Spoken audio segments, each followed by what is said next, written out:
Trauma is different. PTSD is a very unique mental health condition. We call it a mental health condition. We put it in the DSM right alongside things like depression and anxiety and ADHD. But there are many, many things about trauma that are completely unique. First of all, you cannot inherit PTSD. Every other mental health condition has a genetic or a biological component. PTSD does not. There are risk factors for people who are more sensitive to certain experiences than other people, but you can't be born with PTSD. It can only be diagnosed if something has happened to you that could reasonably cause it. It's not related to having messed up brain chemistry or having certain parts of your brain develop or grow more quickly than others, the way a lot of other mental health conditions are. And PTSD involves the nervous system just as much as the brain. Some other mental health conditions like anxiety do as well, but not to the degree that PTSD does. It is very, very different from everything else out there. And because PTSD is so different and so unique, it has to be treated differently. A therapist, for example, cannot just counsel someone with PTSD the same way they'd counsel someone with major depressive disorder or bipolar disorder and think that that's going to work out. General therapeutic or mental health strategies, whether in the context of a therapy office or even just things you're doing like at home on your own, do not necessarily work for PTSD. And in fact, some of them can actually make your symptoms worse. I've been doing trauma therapy for 10 years, and I have helped people reclaim their lives from some of the most messed up stuff that you can imagine. I also, I'm not going to go into too much detail about this here, but have had a pretty challenging life myself in certain areas, so I have both personal and professional experience to claim to know what it takes, I should say, to recover from trauma. And today I'm going to share with you my 5 rules for trauma recovery that I practice both in therapy and in my own personal life. The first rule is don't open the box too soon. What I mean by this is for most people who experience something traumatic, and especially if you experience something traumatic when you were young, you don't really know what to do with it right away. You don't know how to process it. Sometimes you don't even realize right away how messed up that thing was. And part of the reason is that your brain does not know what to do with this experience. It is so unlike any other experience you have had previously. So your brain, metaphorically speaking, takes the details of this event and it puts it in this box in your brain, and it closes the box and it locks the box and it wraps the box with a bunch of chains, and then it padlocks those chains, and it says, we don't really know what to do with this. So we are going to keep it put away for a while until we can figure out what the heck that was, what that means, and what we should do about it. At some point in your life, you're probably going to feel a desire to open that box. It might be something you come to on your own. It might be something, in fact, this happens more often than I would care to admit, it might be something that happens in the context of a therapy session. Because many therapists who don't understand trauma will ask you some very inappropriate questions about your history, sometimes even in your first visit. And they might encourage you or push you to talk about what you've been through. It might not be a therapist. I'm not always trying to villainize therapists. It could be a friend, it could be a partner. Eventually someone's going to get a sense that you've been through some stuff. And they're going to be like, what is it? What happened? You might even do it on your own. You might just spontaneously one night be like, I need to write a poem about what I've been through or something like that. There is a time and a place for this. I'm not suggesting that you should keep your experiences locked up in that box for the rest of your life. But here's what I need you to know. If you're going to open that box, you got to make sure you know how to close it again. Because it's kind of like the end of Indiana Jones. I don't remember which one, but like ghosts come out and everyone dies. I'm sorry, that was the worst description of a movie. Any Indiana Jones fans, I am so sorry for what a terrible description that was. But the Ark won. You got to know how to close that box. Because when you open it, you're not going to open it for like 10 minutes and be like, wow, that was cathartic. That was a good feeling. Let's close this now and go on with our lives. It's going to unleash memories and feelings and physical reactions within you, and they are going to run your life for a while. The number of times that I have seen someone massively decompensate, physically and mentally, after their first experience processing or facing their trauma is a large number of times. You need to be prepared for what it's going to look like and how it's going to feel. Usually that's going to involve some really, really strong trauma therapy with someone who actually has gone through appropriate trainings and supervision and certifications.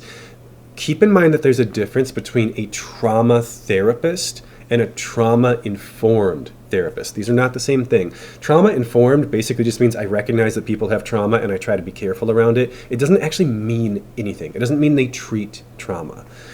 Don't open the box until you know how to close the box. The second rule for trauma recovery is to let the wound heal. Now, this might sound a little bit like the first one. It's a similar concept, but a different application. When you have a wound, right, like a cut or something like that, and it scabs over, if you are constantly messing with it and picking with it and fidgeting with it, it takes forever to heal, and sometimes it permanently scars over. We do this emotionally as well. I have theories about why this is. I'm not 100% sure why this is.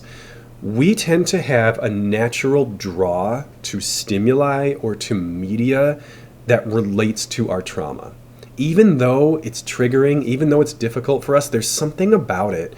I don't know if it's that it's validating or that it's normalizing or that we're a little bit desensitized to it. Maybe we feel like it helps us reclaim our power, but whatever it is that you've been through, you might find that you kind of get drawn towards stuff like videos or shows or movies or whatever that are kind of like what you've been through. That even though it freaks you out and it kind of disgusts you, there's also a part of you that's like, well, but I have to. You might even have things around you or in your home that are somewhat triggering to a degree. And it could even be like pictures of a person who did some really messed up stuff to you. All of this stuff has a cumulative effect on your ability to feel safe in this world. That's ultimately what the goal of trauma recovery is. You have lost your sense of being safe out there, and we want to some degree, get it back. A wound cannot heal when it is constantly being reopened. I want you to be very, very careful about the extent to which you trigger yourself. Some of it may be intentional. You have to be honest with yourself about this. Even though there's a draw to it, even though it feels kind of good in this weird way you can't fully explain, you should be very careful about intentionally triggering yourself, and you should also be very careful about your environment and the places you go and the things you do. You need some time away from things that remind you of what you've been through in order to heal from it emotionally. The third rule of trauma recovery is to do your best to keep your mind right here, right now. Staying present, which I know is a little bit of a cliche therapy buzzword, is actually incredibly important with regards to trauma. Because the part of your brain that holds what are called episodic memories, which are those memories that you can kind of pull up and watch in your mind like a movie, that's your midbrain. Your midbrain has no sense of the passage of time. The human midbrain is very similar to the midbrain of other mammals. It's our frontal lobes, the front third of our brains. That's what's really unique inside of us. So your midbrain is not that much different than like a dog's midbrain. And if you've ever owned a dog, you know dogs don't have an awesome sense of time. I promise I'm going somewhere with this. I know this seems very random. Your dog probably reacts the same when you come home if you've been gone for 10 minutes or 10 hours or 10 days. It's like the same level of excitement, right? Dogs don't have an awesome sense of time. Neither does your midbrain.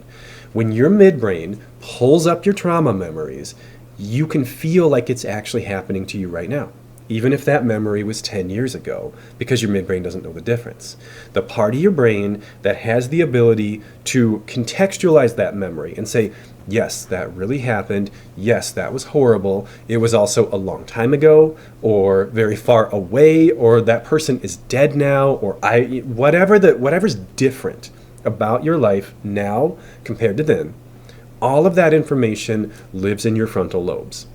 Your frontal lobes staying active is one of the most important parts of your recovery from trauma. One of the best ways to keep your frontal lobes active is to keep your day pretty full of mentally stimulating and engaging things. You may notice that it's the downtime. It's the periods when you got nothing going on, nothing to do, and you're just kind of sitting there with your brain, or maybe you're like scrolling social media, but it's nothing interesting, it's not engaging. Nothing's really stimulating your mind and making you think or making you pay attention to it. And it just starts to kind of go back to the past. And at some point, it kind of opens that box a little bit. Or it rips the scab off that wound. Or, pick your metaphor here. And suddenly, you're right back in it. Maybe that's an intrusive memory. Maybe it's a full-blown flashback. It depends on how you experience your symptoms.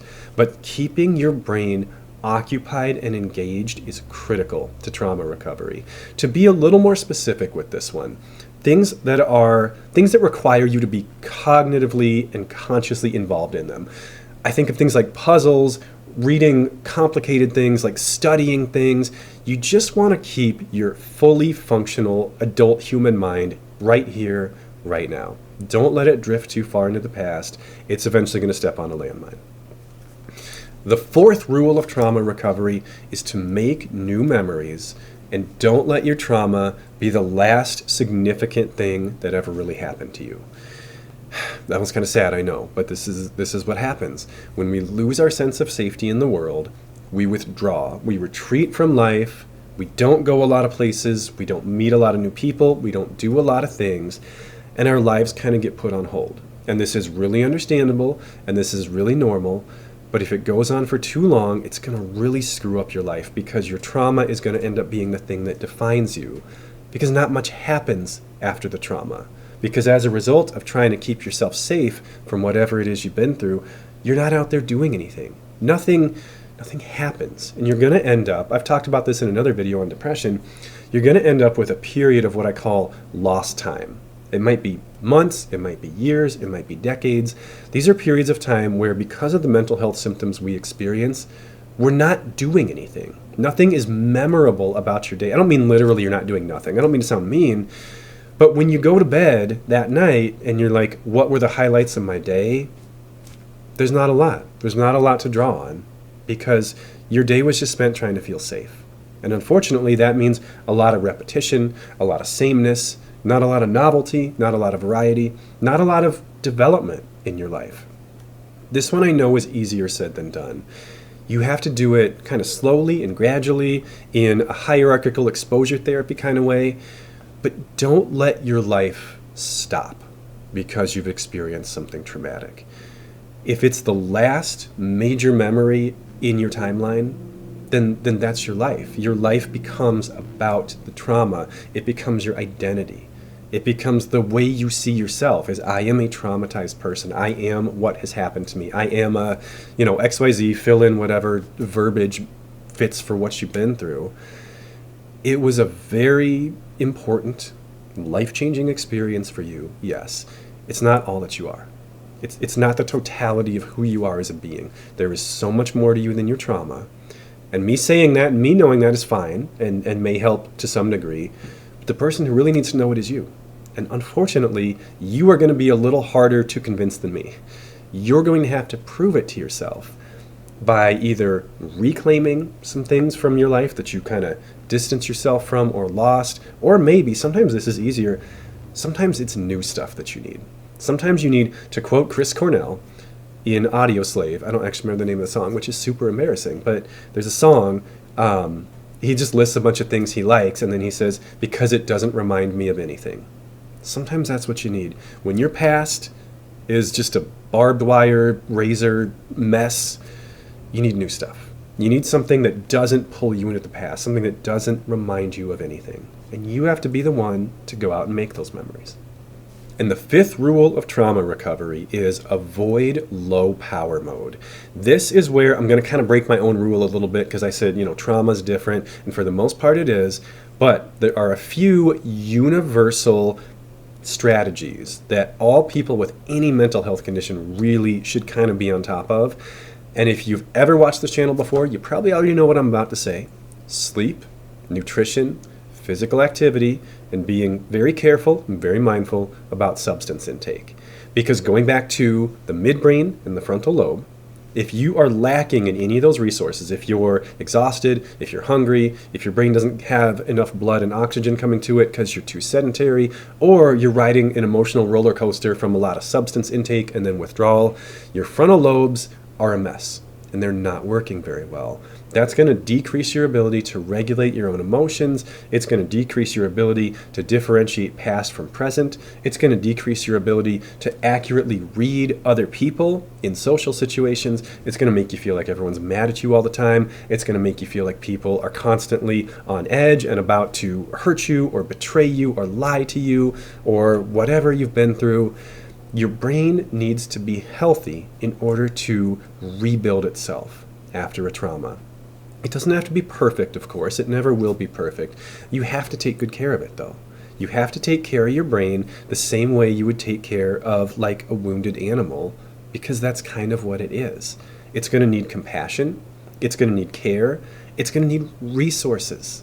These are your 4 key resources that you have to try to keep your brain supplied with at all times for it to be able to stitch these wounds together and help you move on with your life. Don't do the revenge, bedtime, procrastination thing. Don't skip meals. Don't binge eat. Don't abuse substances. And I know that those could be hour-long conversations. I am massively oversimplifying because this is a YouTube video and we don't have a relationship beyond that. I'm just telling you the basics. You gotta work on these things if you want your brain to heal and recover. And your body. Remember, this is just as much in your body as your brain. This is your nervous system too. Your nervous system, when you're exhausted, it's on edge, it's restless, it's fidgety, it startles easily, it's jumpy. Everything gets worse. Taking good care of yourself is critical to trauma recovery. You can't outsource it. You can't substitute it. You're the only person who can do it. And if you don't do it, it just won't get done, and your progress is going to be halted because of it. So please take excellent care of yourself. If you found this to be valuable information, please share it with someone else who you think might need it. I only do this to help people. This isn't a precursor to my trauma course or anything like that. I'm just trying to put good information out there to the people that need it, because for some reason, it's harder to find this stuff than it should be. Take care. Hopefully I'll see you again sometime soon.